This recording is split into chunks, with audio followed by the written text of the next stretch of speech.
선교가 조금씩 전파되고 나타나다 보니까 이제 외부에서 예수 그리스도를 믿는 뭐라 그래야 되나, 예, 뭐 이렇게 뭐라 그러죠? 뉴 비기너, 신식 기술을 배운 예, 신문명을 가지고 오는 개화파. 그렇죠. 옛날에도 우리 한국도 조선시대 일이지만 조선시대가 세국전체, 누가 세국전체겠죠?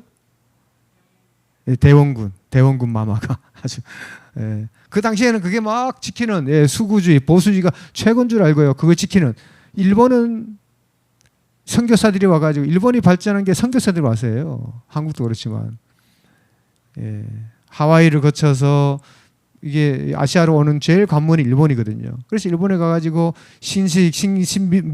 무기를 가르쳐주고, 그러니까 일본이 빨리 개화돼가지고 지금 2차 세계대전을 일으키는, 그게 미국에서 신문물이 온 거예요.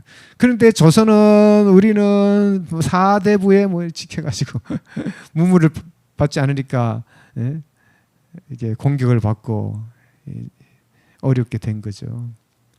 근데 그때 개화파들이 있었잖아요.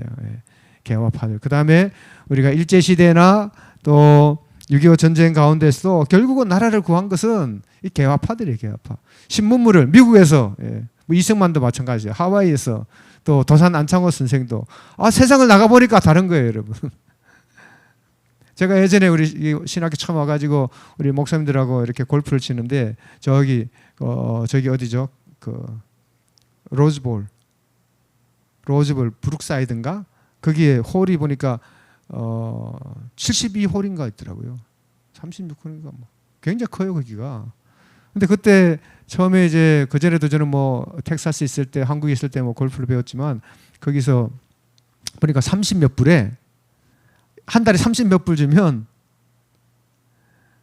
레인지를 무료로 계속 쓰고 매일마다 뭐 100몇 개씩 공 무료로 쓰고, 그 다음에 아침에는요, 아침에는 백9이라고 9홀을 무료로 돌아요. 와, 한국 같으면 한 번 했을 때 15만 원, 20만 원인데 여기는 말하자면 한 3, 4만 원 가지고 한 달 내내 하는 거예요. 그래서 이제 그때 한 몇 달 동안 같이 우리 목사님들하고 아침에 일찍 나가서 새벽 한 뭐 6시 이렇게 가지고 운동도 하고 하루를 시작한 적이 있어요. 그때 그 골프장에서 제가 깜짝 놀랐습니다. 그 골프장 히스토리를 딱 보니까 그 골프장이 세워진 때가요, 1900년대 초예요. 제가 한국을 비교해 봤어요. 한국에는 집신신고, 기와집에서 살고, 뭐 마차도 없어, 말도 못 타요, 걸어서 다닐 때. 여기는 보니까 이렇게 뭐 이렇게 그 차, 옛날 차 있잖아요. 뭐 유럽에서 온 그 차 타고 다니면 사진이 있더라고요. 라크레센트하고 제가 거기 살았었는데, 거기 도서관에 봐도 우리가 한참 구한말 지나서 막 일제시대에 있을 때 여기는요 그렇게 살더라고요. 그러니 이 개화파들이 와가지고 보고 돌아가니까 얼마나 달라요. 신문물을 배우고 나니까. 그러니까 헬라파는 밖에서 문명을 보고 온 사람들이에요. 그러니까 더 열심히 있겠죠. 교회에 가서 열심히 있으면서도 또 사랑도 받고 그러면서 그 안에 매일 구제에 빠지고, 구제에 빠진다는 것은 헌신을 한다는 거예요. 어려운 사람 있으면 도와주고. 그런데 이 히브리파 사람은 오히려 헌신하는 일에 명단에서 제외됐다는 것을 의미하죠. 히브리파 사람들은 오히려 터줏대감처럼 있고 그 안에서 있으면서 기득권을 가지고 있는 거예요. 그리고 외부에서 온 사람들 열심히 일하는데 또 약한 사람들을 도와줘야 되는데 오히려 그 사람들을 소외시키는 일이 일어난 것입니다.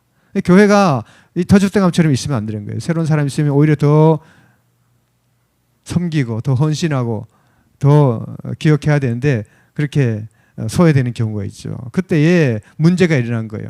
파벌이 생기기 시작한 겁니다. 왜 우리는 제외했느냐는 것이죠. 마치 그 교회가 우리가 이제 하나 연합할 때 그런 일들이 생기면 잘해줘도 서운한 거예요. 우리 세상사도 그렇잖아요. 잘해줘도 서운한 거예요. 특히 이제 중앙교회 인원도 좀 적다고 생각하면 우리가 더 잘 챙기고 원로 목사님, 장로님 또 집사님 가족도 더 잘 챙겨야 되는 거예요. 지난주에 아드님이 쌤 특성하고 식사할 때 빠지더라고요. 계속. 그래서 제가 일부러 막 찾아가가지고 오라고 그랬더니 이제 온다고 그랬는데 또 그러면서 아내가 원래 약속이 있었다고 미안하다고 그러면서 이제 갔었어요. 자꾸 우리끼리 신경 쓰는 게 아니라 자꾸 이렇게 새로운 분들, 연약한 분들, 우리가 돌봐야 할 분들을 더 신경을 써야 되는 것입니다. 그래야 원망이 일어나지 않는다는 사실입니다. 이 원망이란 말은 불평이 나타나고 불만이 드러났다는 거예요. 여러분, 나무가 자랄수록 가지가 더 부딪히는 법입니다. 교회에 어려움이 있을 때 그것을 어떻게 극복하느냐가 중요한 거예요. 문제 없는 교회는 없다. 그러나 그것을 성장하느냐, 그것을 딛고 일어나느냐, 이것이 더 중요한 것입니다. 그러므로 주님, 우리가 성장할 때 어떤 문제가 나타날 때 그 문제를 가지고 넘어지지 않고 문제를 가지고 더 성숙할 수 있도록 도와주옵소서. 기도하는 우리 모두가 되기를 바랍니다. 문제가 발견하면 그것을 이 부분에 약점이 있구나, 이 부분에 부족함이 있구나, 그것을 깨닫고 딛고 일어나는 거예요. 최근에 보니까 테슬라가 사망사고가 났어요. 테슬라 사망사고가 났는데 이게 그 차를 부딪히고 옆에 있는 사람을 치었는데 이 소송에서 금액이 얼마냐? 몇 천억이더라고요. 한 2천억, 3천억이 되더라고요. 왜 부딪히고 싶어요? 그 돈 생각하니까. 근데 세상을 떠날 거죠. 근데 이 테슬라에게 차량 이게 FSD 자율주행으로 이제 벌써 몇 년 전이죠. 자율주행으로 사고가 난 거예요. 한 1, 2년 됐습니다. 그러면 테슬라의 위기입니까? 아닙니까? 테슬라 큰 문제가 위기가 왔죠. 그런데 우리 미래학자 최현식 박사와 같이 얘기하는데 그거는 테슬라의 호재입니다. 그러는 거예요. 그런 시스템에 문제가 생길 때 테슬라는 그걸 가지고 더 깊이 연구해가지고 더 큰 문제가 생기지 않도록 시스템의 개선이 일어나기 때문에 테슬라는 그러한 어려움과 사고가 문제가 일어날 때 그걸 싫어하는 것이 아니라 오히려 좋은 기회로 포착한다는 거예요. 그래서 더 나은 시스템이 되고 더 완전한 자율주행이 되도록 그런 케이스를 통해서 더 큰 문제들을 미연에 방지한다라는 것입니다. 우리에게도 어떤 문제가 있을 때 그 작은 문제들을, 허들들을 잘 극복하고 해결해 나간다면 우리는 더 좋은 교회가 되고 우리는 더 성숙한 사람이 되고 우리는 하나님 앞에 그리스도의 온전함에 이르는 사람들이 될 줄로 믿습니다. 그래서 교회가 우리가 뭐가 문제지 보니까 우리에게 더 본질이 뭐냐. 2절에 보니까 12사도가 모든 제자를 불러 모은 거죠. 그래서 막 구제에 신경을 쓰고 더 많이 나눠주고 더 부족한 사람이 그 문제보다도 이르되 우리가 하나님의 말씀을 제쳐놓고 접대를 일삼는 것이 마땅하지 아니하니. 접대의 문제라기보다도 그 안에서 하나님의 말씀으로 더 양육하지 못했던 걸 생각한 거예요. 말씀을 더 깊이 있게 가르치고 말씀을 더 실천해서 약한 자를 더 돌아보고 하나님께서 고아와 가부와 객을 살피라고 하는 하나님의 말씀, 구약의 말씀, 레위의 말씀을 제대로 가르치지 않는 것. 우리 잘못이구나. 그걸 깨달은 거예요. 그 방향이 다르죠. 본질로 들어가는 것이죠.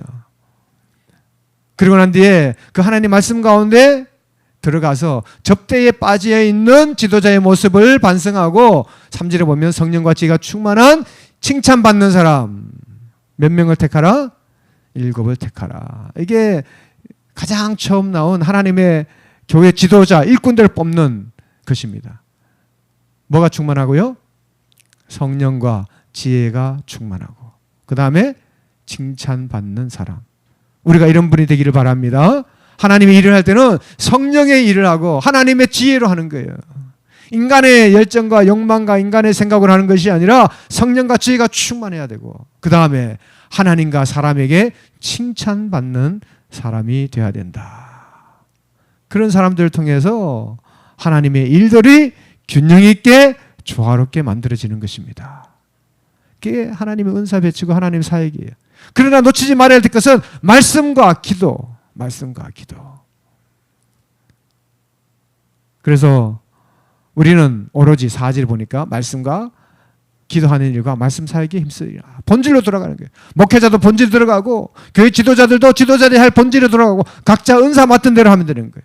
각자 은사 맡은 대로 하면 그 본질로 돌아가는 것입니다. 우리는 그 본질을 지키는 교회가 되기를 바랍니다. 무엇보다도 말씀 있고, 샘신 목사님 말씀 가운데 얼마나 충만해요. 말씀 본질을 가지고 우리 새벽기도 기도하는 가운데 또 날마다 삶의 기도를 통해서 마찬가지. 새벽기도 나오지 않더라도 이 큐티를 통해서 말씀을 통하여 하나님 앞에 영성을 유지하는 것. 그리고 그것이 삶으로 실천되는 것. 아무리 새벽기도 나와도요. 세상 나가서 똑같은 세상 사람보다 더 못한 짓 하면 그건 영성이 없는 거죠. 기도에 힘이 없는 것이죠. 기도하는 것보다 그 기도의 영성의 삶을 살아가는 것. 로마서 12장 1절에 나오는 산 제물처럼 우리의 삶이 하나님 앞에 온전히 드려지는 그러한 본질 있는 교회가 되기를 바랍니다. 그래야 뿌리 깊은 나무가 흔들리지 않는 것처럼 영적으로 든든한 교회가 하나님 앞에 온전히 서게 되는 것입니다. 이제 마지막 봉사자가 이렇게 하나님 앞에 신실하게 충성하는 이 균형을 갖추는 것이 중요하다라는 것입니다.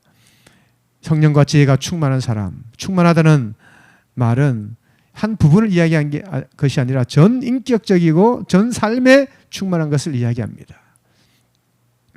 봉사와 말씀과 기도가 균형이 잡히는 그런 모습이죠. 한쪽만 잘하는 사람은 균형을 잃어버린 거예요. 내가 영성도 그렇고 삶도 그렇고 봉사하는 것도 있어야 되지만 하나님 앞에 말씀에 충만해야 되고 성령에 충만해야 되고 이게 두 날개로 날아가는 것입니다. 한쪽 날개로만은 날아갈 수가 없는 거예요. 하나님도 사랑하고 인간도 사랑하고 하나님 앞에 은혜 받은 것을 삶 가운데 나눌 수 있고 신앙의 실천이 있는 우리 모두가 되기를 바랍니다. 그래서 우리 모두가 하나님 앞에 영적 균형을 가지고 어떤 문제가 있어도 그것을 잘 극복할 수 있는 그래서 우리 교회도 성장하고 우리 자신도 성장하고 그래서 7절이 어떻게 됩니까? 7절 말씀 다 같이 읽겠습니다. 7절 시작. 하나님의 말씀이 점점 왕성하여 예루살렘에 있는 제자의 수가 더 심히 많아지고 허다한 제사장의 무리도 이 도에 복종하니라. 아멘. 말씀도 왕성하고 제자의 수가 많아지고 이렇게 같이 가는 거예요. 숫자가 부흥되고 막 느는 게 아니라 말씀, 영적인 본질, 우리가 말씀 가운데 순종하고 실천하는 것이 먼저 선제가 되어야 부흥이 되는 거죠. 예. 그렇지 않고 막 사람들이 많아지는 것은 인간의 모임밖에 되지 않는 것입니다. 영적인 그 기초 안에서 우리가 앞으로도 더 영적인 부흥과 또 하나님이 주시는 그런 본질, 질적인 성장이 있으면 영적인 성장이 있는 거거든요.